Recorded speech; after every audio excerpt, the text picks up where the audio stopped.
look at a few months ago, prior to the end of 2021, in general, all surveys showed that investors were fundamentally bullish about 2022. There were significant expectations of rate hikes, and there was obviously already a perception of inflationary pressures building in the economy. The Ukraine war had already started, and the general sentiment started to be a little bit more prudent, but mostly bullish. Positioning from investors was certainly bullish, and net long positions from both hedge funds to the exposure to the cycle of long only investors were clearly something that was showing a little bit of complacency.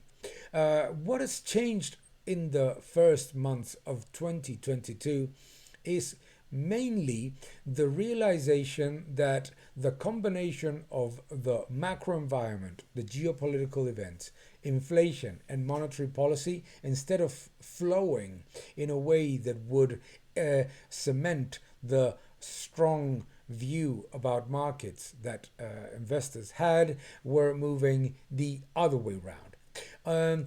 On the one hand, the idea that inflation was going to be transitory was certainly one of the biggest mistakes of the average of consensus estimates. We started with a mention saying that inflation was fundamentally due to the base effect of the reopening. Second, we heard it was temporary. Then it was, they said it was largely temporary. Now, persistent inflationary pressures are viewed as something that is the norm, not something that is sort of a one-off event. And this is important. It's important that we spend a little bit of time on this. Why do we have these levels of inflation? Inflation is always a monetary phenomenon. If we look at the period in which they said that there was no inflation, what we certainly saw was inflation in what? In financial assets. We saw multiple expansion in equities. We saw bond yields collapsing to all-time lows, and the number and amount of negative yielding bonds rising to all-time highs. We saw multiples in private equity and infrastructure investments reaching all-time highs. And at the same time, we also saw cryptocurrencies rising. It was called the bubble of everything. Everything was expensive. Monetary policy was extremely aggressive, and at the same time, very loose in an environment in which CPI inflation, i.e. core prices of goods and services, was not high.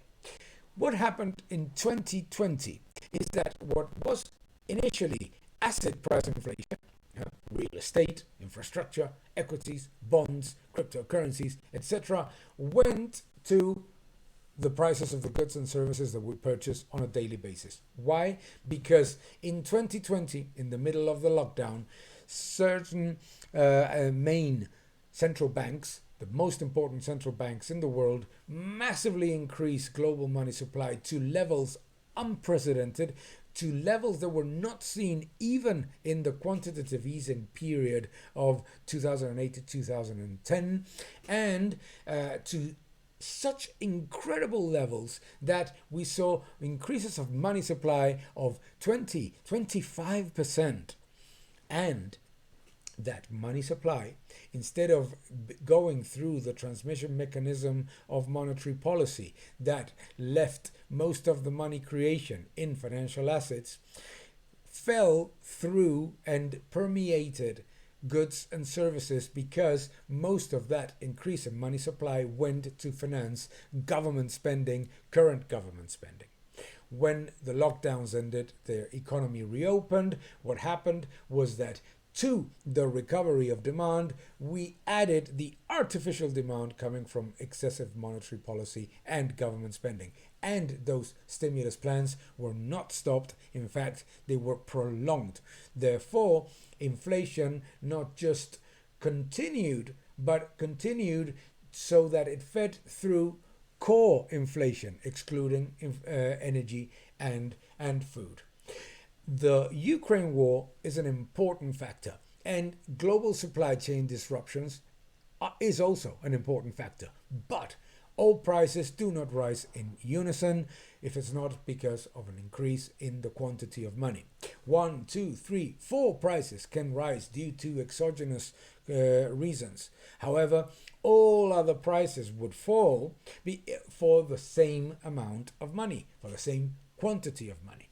Therefore, monetary policy has been an integral part of the reason why today we have elevated, persistent, and feeding to core inflation. Okay? So this is an important factor to understand because that has radically changed the sentiment of a market that had, in essence, one single trade, which was be short the dollar, long everything else. And the unwinding of that trade is what is causing now the uncertainty that so many investors perceive. Bonds and equities are falling at the same time. Cryptocurrencies are not functioning as a hedge to inflation as some expected. Gold is virtually flat, so it's not doing much. And the dollar is strengthening. Okay, so what is basically happening in the economy is the unwinding of a massive carry trade against the US dollar. And by being the world reserve currency, the US dollar is able to sustain rate hikes with an increase of global demand for their currency. It is very important to understand, therefore, that in such an environment, what we are seeing as quantitative tightening is actually a lot more loose than what many investors perceive. If we look at the pace of rate hikes of the Federal Reserve and certainly at the announcements of the European Central Bank, what we are seeing is in fact that central banks are going to be a lot more aggressive in their monetary policy and a lot looser. So quantitative tightening is affecting asset prices, but it's certainly not as tightening as one would have imagined. This not so tight policy is an integral part of the reason why we need to be more benign on asset prices in the future. And the main reason as well is that precisely because the central banks are going to remain accommodative and in numerous cases still providing negative real yields despite the rate hikes because inflation expectations are rising, then what we show is that the reality of the economy is that central banks will remain looser than what many investors perceive, and that they cannot reduce inflation as aggressively as they expect with the current policies. To reduce inflation, central banks need to do three things. First, hike rates, obviously. Hiking rates reduces the pace of inflation increases, but not necessarily core inflation. The second thing that they need to do is to reduce the quantity of money in the system, i.e. stop the purchases of assets, increasing the balance sheet, increasing the money supply above demand. This is very unlikely to happen, and this is important to understand why it's very unlikely that there will be a 2008 style crisis, because liquidity makes it virtually impossible to reach a credit crunch environment. Third, governments need to stop increasing government spending and certainly need to completely cut deficit spending. Very unlikely. Okay, so this leaves us with an environment in which it is probable that inflation will remain persistent for quite some time. Added to the supply chain disruptions and the challenges of the Ukraine war on cereals and certainly on energy, all of those factors make the increase in prices more likely to be persistent and monetary policy being looser than what markets expect makes it more probable that core inflation remains elevated. Central banks need to continue giving a message of tightening, but it's very, very probable that they will at some point start to reduce those rate hikes and be even looser. The reason being that the economic slowdown is more severe than what they anticipated.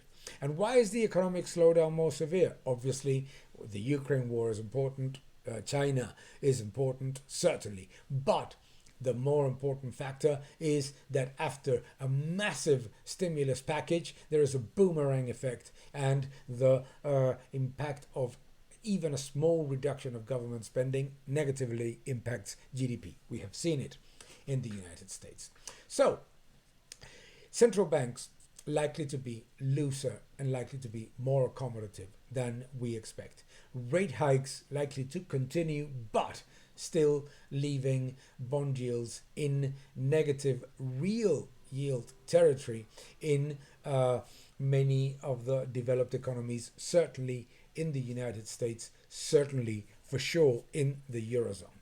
Why is the dollar strengthening? Because the other currencies are undertaking an even more aggressive and looser policy. Their central banks are being even more aggressive. If we look at the Eurozone, the ECB has already announced that they can even add a new repurchase program in order to avoid bond yields from rising too high.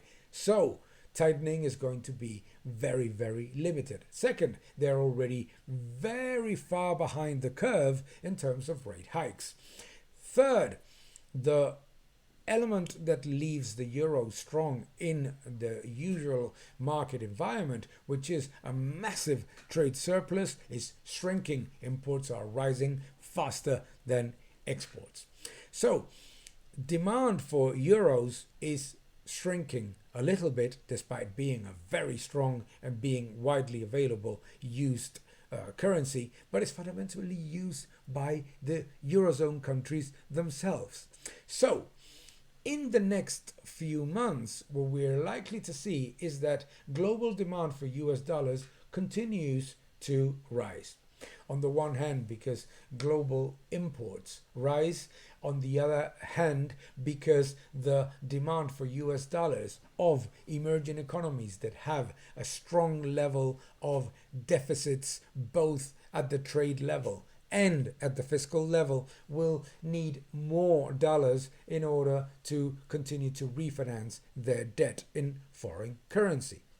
On the other hand, rising rates in the United States leads to higher demand globally. The 10-year Treasury bond becomes more attractive as the yield reaches a certain level in which investors see that currency appreciation plus the yield is a better risk-reward option than Eurozone bonds, than emerging market bonds in local currency. So, looser monetary policy than what many expected. Second, government spending higher than what many expected. The level of government spending is very difficult to reduce, and we are seeing that, for example, in the United States, the government is unwilling to reduce government spending to a level that would reduce the deficit significantly. It is extremely important to understand this, because all of this means more consumption of newly created currency, newly created money. It also means that banks are unlikely to tighten credit conditions, to worsen credit conditions to a level that would create a 2008 style crisis.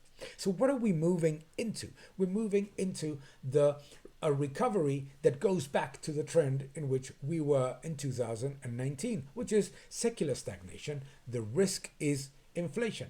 The risk of stagflation rises. As investors in stagflation, we need to be aware of fundamentally two things.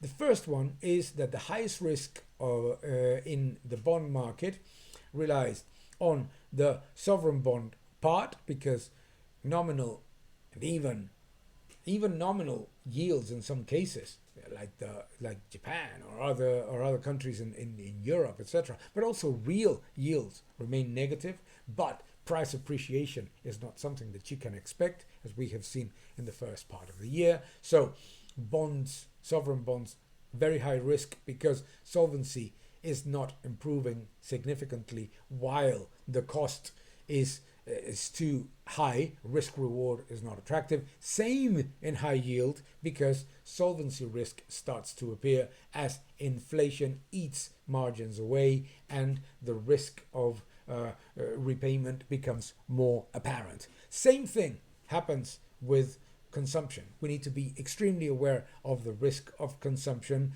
coming down, because so far consumption has retained a level of solid levels thanks to the fact that consumers have been consuming their savings.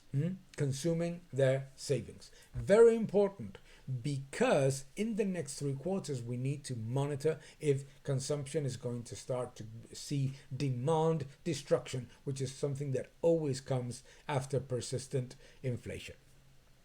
The risks in emerging economies become too aggressive relative to developed economies. Why? Because of the currency factor, because of the margin pressure that many of the companies see, because governments need to curb inflation, and at the same time there is risk of social unrest.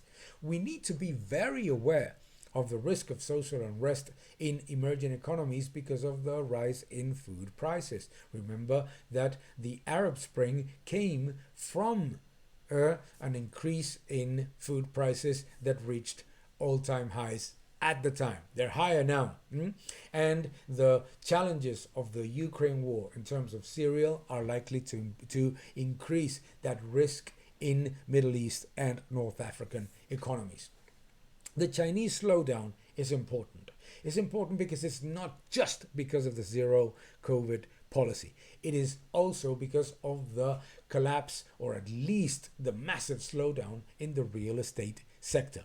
The slowdown in the real estate sector is virtually impossible to offset with other sectors when there is an ongoing tech crackdown and retail crackdown. So what we need to understand is that China will take advantage of having a much tighter monetary and fiscal policy in the period of the COVID-19 crisis in order to implement a stimulus package. But the stimulus package is unlikely to generate the fiscal return that many expect, because the fiscal multiplier of stimulus packages is very, very weak in open and indebted economies, and it's proven to be extremely weak, even zero, in the case of, for example, China in the recent past.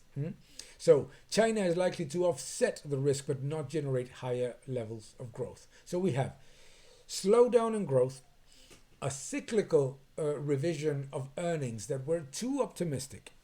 Earnings revisions needed to come down, and they have been coming down. This has led to multiple compression in many indices, and this is a positive. This is a positive because the market is starting to price in reality instead of hope, and certainly not the mirage of massive credit and growth expansion that was impossible in any case. The biggest element in the next few months is going to be monitoring consumption, as I mentioned before, demand destruction as a very big risk. Second, obviously, is the pace of rate hikes and the possibility of central banks U-turning on their policy, and it seems more likely as the global economy slows down. Certainly in the European Union and in the Eurozone, that is very evident that the European Central Bank wants to remain looser for longer, and that certainly will leave the euro in an environment of weakness relative to the dollar for at least the prolonged period of time in which the trade surplus remains negative, in this case a deficit, or certainly very, very, very low. slower economic growth, the market is telling us to look with the siren call of looking at the past and thinking about obsolete sectors, considering that margins are going to expand because of inflation. Let's be extremely careful about that. It's better to look at the future and companies that can maintain their gross margins and their cash flow balances and repurchase stocks than to look at sectors that have never been able to sustain margins even in a cyclical environment. Remember that in stagflation processes, the equity market tends to price better sectors with high margins and high cash flow than sectors with high exposure to the cycle. So the investor, an average investor, needs to look in general at having a portfolio that is adapted to an environment in which cycles are shorter, in which volatility is going to be higher, and that's a good thing, and in which valuations cannot expand constantly due to monetary expansion. But at the same time, needs to understand that central banks and commercial banks will remain loose and open to higher supply of credit because in general financial conditions remain positive and remain, although tightening, not as aggressively and certainly not even close to the levels of 2008. Difficult to get to a crisis of 2008 levels, certainly difficult to see a massive credit crunch in the economy, but the risk remains in inflation. The portfolio that we have to basically construct in this environment has to have a little bit of gold, silver, precious metals that allow the portfolio to have a cushion of assets that are decorrelated from equities and bonds. Remember that we have seen equities and bonds fall in unison in this first part of the year, and that's an important sign of how high correlation is and how high that trade, that carry trade was. And we need to have an exposure to equities that can sustain margins, that can have strong elements of cash flow generation with repurchase of stocks. Critical factor in my view. That makes it more interesting in terms of risk reward to be exposed to the United States and to developed economies than to emerging economies where you have to basically take between 3 to 5 times more risk in order to achieve the same level of returns. And obviously in emerging economies, remember, the risk is currency. Second, the other risk is that many are state-owned entities, the ones that are quoted, and those receive the phone call from the government that they need to curb and reduce their margins in environments of high inflation and obviously social unrest due to the challenges of supply.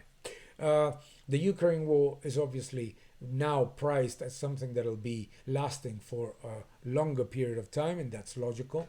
The slowdown in China is not yet priced in, probably enough, but the government has tools to at least offset the risk of a financial impact on the economy, and this is not small.